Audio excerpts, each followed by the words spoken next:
Mayapur ISKCON মন্দিরে সারা বছর ধরেই পর্যটকের ভিড় লেগে থাকে। আর এবার মায়াপুর ইস্কন মন্দিরের 1 কিলোমিটারের মধ্যেই পাওয়া যাচ্ছে বিরিয়ানি। তবে এই বিরিয়ানি সম্পূর্ণই নিরামিষ। মায়াপুর ইস্কন মন্দিরে বেড়াতে এসে অনেকেই ভালো মন্দ খাবারের খোঁজ করে থাকেন। তাদের জন্যই এই বিরিয়ানির দোকান এক আদর্শ জায়গা। ইস্কন মন্দিরের এক ভক্ত রত্নময় গোবিন্দ দাস, যিনি রানাদা নামে এখন পরিচিত।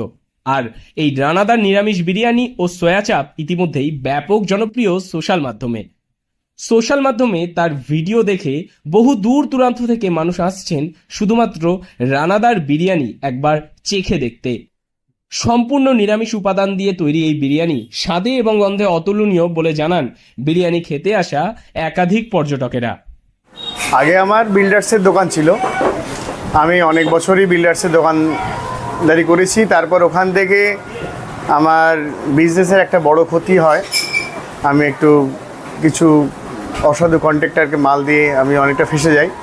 তারপর বিজনেসের এতটাই ঘাটতি, তো আর মানসিক দিক থেকে আর নিজেকে তৈরি করার কোনো চেষ্টা ছিল না, যার জন্য ডিপ্রেশনে চলে যাচ্ছিলাম। তো আমাদেরই কিছু পরিচিত মানুষের সান্নিধ্যে এলাম। ওনারা বললো যে কিছু তো একটা করো, তুমি তো রান্নাটাকে ভালোবাসো, সেটাকে প্রফেশন হিসেবে নেওয়া একটা চিন্তাভাবনা করো।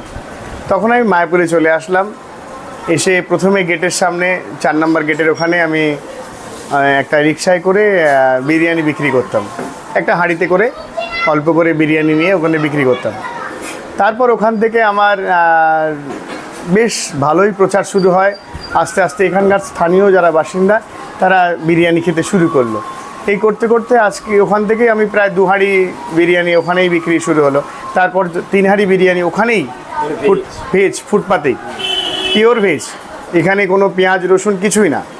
হ্যাঁ, এবং যেহেতু ভোগ লাগাই আমি রান্না করার পরে, সব ভক্তরা আমাকে চেনে, যার জন্য আমার কাছ থেকে বিরিয়ানি খেতে শুরু করলো। এই করতে করতে প্রচারটা ভালো সমৃদ্ধিশালী হলো। তারপর আমি ওখান থেকে অনেক সমস্যার সম্মুখীন হয়ে দোকান উঠে গেল। তারপর আমি এই যে দোকানটা এখন আছে, এই দোকানের সামনে আমি দোকান দিয়েছিলাম, এখানেও দেখি তুলে দিল আমাকে। তখন আমি ঈশ্বরকে বললাম যে আমাকে পথ দেখানোর একটা ব্যবস্থা করো, তুমি আমাকে পথ দেখাও। তো এই দোকান মালিকের সঙ্গে পরিচয় হলো আমার। আমি যোগাযোগ করলাম নিজে থেকে, যেহেতু দোকানটা বন্ধ ছিল, যোগাযোগ করে এই দোকানের সঙ্গে কথা বলে এই দোকানটা আমি 5 বছরের জন্য লিজ নিলাম। তো তারপর এই দোকানটা শুরু করলাম এই অক্ষয় তৃতীয়ায় শুরু করে। এখন ভগবানের আশীর্বাদে, আপনাদের সকলের আশীর্বাদে এখন মোটামুটি ভালো একটা বিক্রি, সেল বেড়েছে। দোকানে ভিড় যে বেড়েছে তা বলাই বাহুল্য। ইতিমধ্যেই আমরা দেখতে পাচ্ছি প্রায় একাধিক পার্সেলে কিন্তু বিরিয়ানি চলে যাচ্ছে। অনেকে এখানে বসে খায়, আবার অনেকে বসে খাওয়ার পরে ভালো লাগলে তা আবার পার্সেল করে নিয়ে যায়। আর প্রত্যেকে কিন্তু এখানে রিপিট কাস্টমার অনেকটাই বেশি, বললেন রানাদা। আরও কি বললেন উনি শুনে নিন।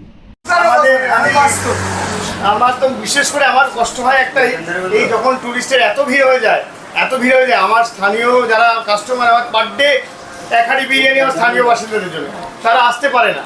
তো আমার নিজের খারাপ লাগে। আমি আবার বলছিলাম এবার থেকে আমরা ঠিক করবো, একটা বোর্ড লাগাবো যে স্থানীয় বাসিন্দাদের জন্য এই হাঁড়িটা।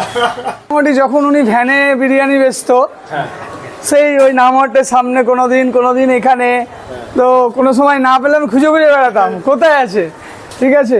তো সেই থেকে আজও পর্যন্ত দোকান ওপেনিং হওয়া পর্যন্ত আমি আসি এবং খুব ভালো লাগে। সুস্বাদু খাবার নিজের মতো করে দেই, সব থেকে বড় ব্যাপার এটার কোয়ালিটি মেনটেন করে। বেলা বাড়তে বাড়তেই বিরিয়ানির হাঁড়ি প্রায় শেষের পথে। হাঁড়ি কেটে একের পর এক থালায় করে বিরিয়ানি চলে যাচ্ছে খরিদ্দারদের কাছে টেবিলে। আবার কেউ বা এসে নিয়ে যাচ্ছে একের পর এক পার্সেল। শুধু বিরিয়ানি নয়, বিরিয়ানির সঙ্গে তিনি তৈরি করেন সয়া চাপ। সোশ্যাল মাধ্যমে জনপ্রিয়তার পর ইতিমধ্যেই একাধিক মানুষেরা এসে তার বিরিয়ানি খাওয়ার পাশাপাশি তোলেন তার সঙ্গে সেলফিও। জীবনের কঠিন সময়ে রুখে দাঁড়িয়ে পুনরায় নতুন করে নিজের পায়ে কিভাবে দাঁড়াতে হয় তার জ্বলন্ত উদাহরণ মায়াপুরের রত্নময় গোবিন্দ দাস ওরফে সকলের প্রিয় রানাদা। নদিয়ার মায়াপুর থেকে মৈনাক দেবনাথের রিপোর্ট, লোকাল 18 বাংলা।